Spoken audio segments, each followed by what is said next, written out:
Your person keeps rereading something from you. Here's what it is. Wait, pause for a second. Something quiet, something almost invisible has just shifted, and somewhere out there, in the quiet hours of their day, your person has been doing something they haven't told anyone about. They've been opening the same thing over and over. Something from you. Something you wrote, or sent, or said, that they kept when they probably told themselves they were going to delete it. And lately, more often than they want to admit, their thumb has been going back to it. Not on purpose, exactly. More like a habit they didn't realize they had until they caught themselves doing it for the third time in a week. They open it, they read it, they sit with it for a minute. Then they close the screen, and they pretend they didn't. If this message speaks to your heart, comment, "I receive this love," like the video, and subscribe for more. Now, before we get to what it actually is, I need to walk you through how it started getting opened again. Because for a long time, it was just sitting there, untouched. They had moved past it, or so they thought. They had stopped going back to it.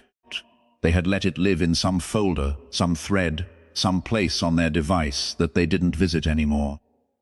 Until something happened a little while ago that changed that.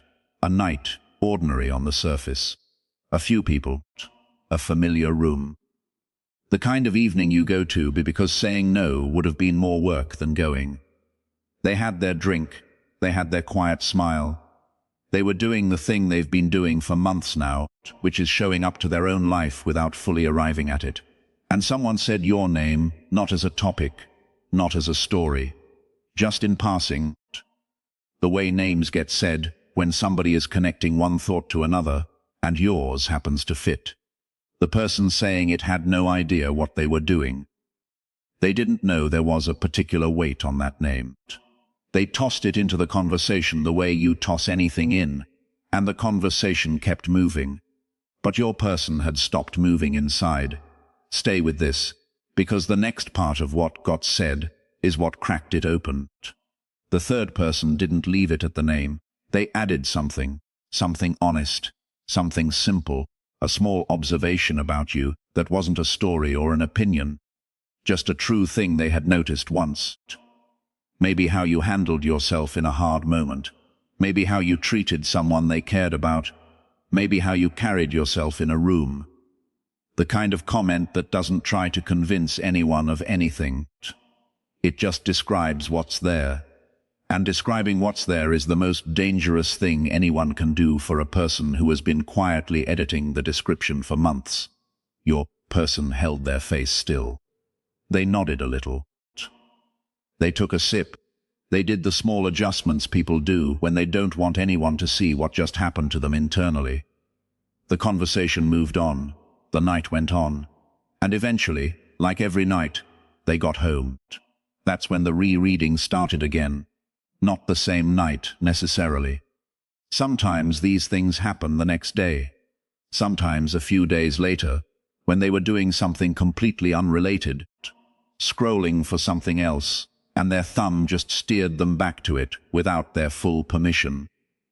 The thing you sent. The thing you wrote. The thing they had told themselves they didn't need anymore. This is where things quietly began to shift. Now, before I tell you what it is they keep going back to, I want to slow down on why they're going back to it. Because the why matters more than the what. People don't reread things from someone they've stopped caring about. They don't. The first time, maybe, out of curiosity. Maybe twice if something reminded them. But repeated visits, multiple times a week, usually at night, usually alone, usually without telling anyone. That's not curiosity. That's a quiet form of needing something. And the thing they're needing isn't the message itself. It's the version of themselves who received it the first time. They go back to read it, because reading it puts them, for a few minutes, back in a moment of their life where things felt different. Lighter, more honest. More like they were being seen by another person in a way they're not being seen now. That's what they're after when they open it. They don't always know that's what they're after, but it is. This is where understanding slowly begins. So what is it? Let me tell you, because the texture of this matters. It's not the most dramatic thing you ever sent them.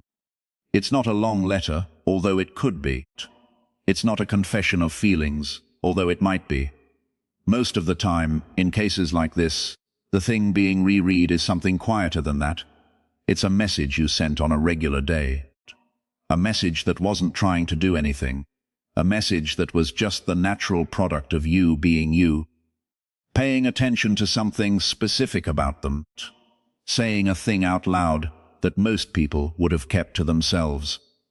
Maybe it's a paragraph you wrote them once when they were going through something, where you said something that landed in a way you didn't even know it had landed. Maybe it's a few lines you sent in the middle of the night that you forgot you sent. Maybe it's a voice memo. Maybe it's an old text thread where the version of you and the version of them in the messages sound like two people who actually liked each other, which they were, even if it's hard for either of you to remember that now. Whatever it is, the through line is the same. You said something true to them, in your own voice, in a moment when neither of you was performing. And true things, said in unguarded voices, don't lose their power over time. They become more powerful the further you get from them, because the world doesn't hand out very many of those moments per lifetime, and people start to count, after a while, how few they actually have. This part, they didn't see coming, because when they go back to read it, what they're surprised by is how much of it is still landing. They had told themselves they had absorbed it. They had told themselves it had run its course. They had told themselves they were over the version of themselves who needed to hear that kind of thing from you. But every time they reread it, the same line catches them in the same way. Sometimes worse. Sometimes the line has actually grown teeth in their absence. The first time they read it and felt cared for. Now they read it and feel exposed.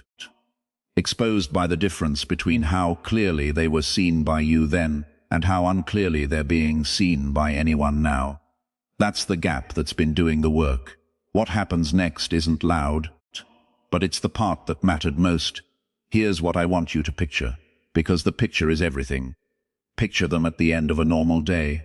Lights low, phone in hand. They've just finished doing whatever they were going to do online before bed. They could put the phone down. They almost do.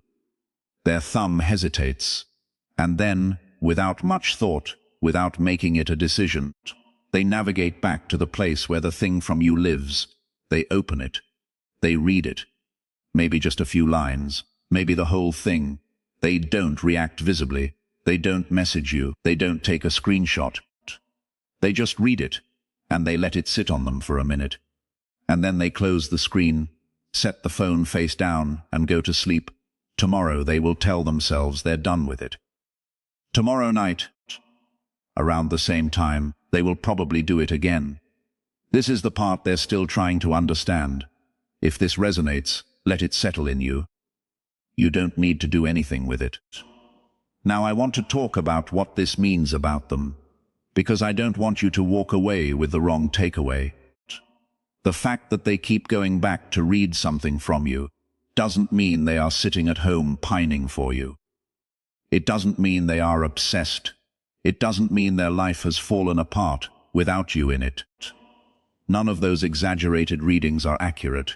What it means is more grounded than that, and more meaningful precisely because it's grounded. It means that something you said is doing the slow work of changing how they remember the time you spent together. Every time they reread it, the soft narrative they had been telling themselves about why things ended gets a little harder to maintain. Because the message is evidence. The message is proof of a moment when something good was passing between you. And evidence has a stubbornness that storytelling can't match. That's what's happening underneath the rereading. They are sanding down their own story by accident. They thought they were just looking. They were doing more than looking. They were rewriting their understanding of what you were to them, one quiet visit at a time. Stay with this, because the next layer is the one that mattered most. The third person's honest sentence about you, the one that came up in casual conversation, was the spark that pushed them back into the rereading habit at a higher frequency. Because what the third person described matched the voice in the message they had been ignoring. The voice in the message had been telling them, all this time, that you were the kind of person the third person had just confirmed you were. They had been turning the volume down on that voice. The third person turned the volume back up. And now the message is louder in their head than it has been in months, even when they're not looking at it. They will be in the middle of a workday, and a phrase from it will pass through their mind. They will be brushing their teeth, and a specific line will surface. They will be walking somewhere, and remember the moment you sent it. The message has stopped being a piece of digital content sitting in a folder, and started being a presence in their life again. And that presence is doing something to them they can't fully control. Why does this still feel unfinished? That sentence has been getting louder for them too, not because of any single trigger, because of the cumulative weight of all the small triggers added together. The third person's words, the rereading, the slow, accidental rebuilding of an honest picture of you. They don't have a clean answer to the question yet. But the question itself isn't going anywhere. If you felt this shift too, you already understand. Here is what I want you to hold on to tonight, because I think you need to hear this part clearly. None of this requires anything from you. The message they're rereading, the message that's quietly doing the work of softening them back open, was already sent by you some time ago. You don't have to send it again. You don't have to send anything new. You don't have to clarify what you meant. The thing you wrote when you wrote it is doing exactly what it was always going to do. And it doesn't need your help to keep doing it. The most beautiful part of what you sent is that you weren't strategizing when you sent it. You weren't trying to leave a piece of yourself behind that they would have to come back to. You were just being who you were, in a moment when you were paying attention to them, and the words came out the way they came out. That's what's making it impossible for them to fully walk away from. The fact that it wasn't designed. The fact that it can't be replicated by anyone else. Because it came out of a specific connection between you and them that they haven't been able to find anywhere else. That's what they're realizing every time they reread it. They are not just remembering you. They are remembering that the kind of seeing you offered them is a kind they have not been able to source anywhere else since. That realization is heavier than they expected it to be. There's a verse in Scripture that says, "Death and life are in the power of the tongue." It's the only verse I'll mention here, because it fits something I want you to feel. Words you say, especially in unguarded moments, especially to people who are listening with their whole attention, have a kind of life of their own once they leave you. They keep doing things. They keep speaking. They keep working on the person who received them. Long after the conversation has ended, long after the relationship has changed shape, long after anyone could have predicted they would still matter. What you said to your person is one of those words. It is alive in their life. It has been doing slow, quiet work in them this entire time. And recently, that work has accelerated. You don't have to manage that work. The words are taking care of themselves. Now I want to tell you what's going to happen on their end over the coming weeks, because I think it will help you set down whatever you might be carrying. They are going to keep rereading. The frequency might go up before it ever goes down. They are going to find themselves looking at it more in moments of vulnerability, late at night, after a hard day, after hearing something that reminded them of you.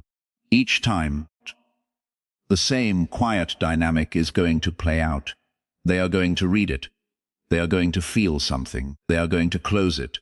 They are going to tell themselves that's the last time. Then they're going to do it again. This is not weakness on their part. This is the slow process of someone integrating something they had been refusing to integrate. The rereading is a way of letting it in a little more each time. The rereading is a way of building up tolerance for what the truth of it actually means. Because the truth of it means they have to revise their story. And revising your story is heavy work. And most people do it in small increments instead of all at once. What's worse than you might think, in the most beautiful sense of the word, is that the message has begun to feel less like a piece of the past and more like a piece of the present. The first few times they reread it, they were visiting the past. Now the lines are starting to feel current. They are starting to feel like they could have been written yesterday. Like the version of you who wrote them is closer to them than they had been allowing. Like the message isn't a relic, it's a window. And every time they open it, the window doesn't show them what was. It shows them what could still be. That's the part they don't have the words for yet. The pull to reach out is going to keep growing because of this. Not because they want to disrupt your life. Because the gap between what they've been carrying internally and what they have allowed themselves to express externally is getting wider. And gaps that wide, in the long run, become unsustainable. People can hold contradictions for a while, but not forever. At some point, the contradiction becomes more painful than the resolution would be. And then they choose the resolution, because the alternative has worn them out. You don't have to be there to witness every step. You don't have to read between the lines of their behavior. You don't have to interpret silences. You can let your shoulders down. You can let your evening be your evening. You can rest in the fact that something you wrote, when you weren't trying to be anything in particular, has become one of the most read documents in their inner life. And the reading of it is changing them in ways neither of you could have planned for.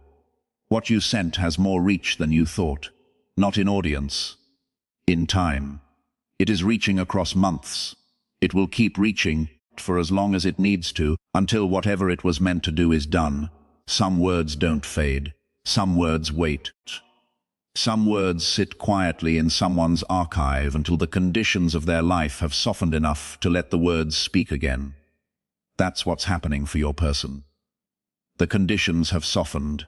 The defense has thinned. And the message you sent, in the voice you used when you weren't editing yourself, has stepped forward to do the work it's been waiting all this time to do. You don't have to chase. You don't have to remind. You don't have to wonder if it still matters. Their thumb is telling you everything you need to know, in a language only they and the screen are aware of, every time it goes back to the same place. Tonight, somewhere, they are probably going to read it again. Maybe not. Maybe they'll resist tonight. But the resistance, when it happens, is just as telling as the reading, because resistance only exists where there is something to resist. Either way, the message is alive. The connection is alive. The words you wrote in your own voice, in a moment of honesty, are still working on the other side of a silence that has been less empty than you knew. You can let yourself rest in that. You can let yourself trust it. You don't have to keep watch over the work that is already, very steadily, happening on its own. And what they're beginning to realize now is something they can't walk away from anymore. Not this time.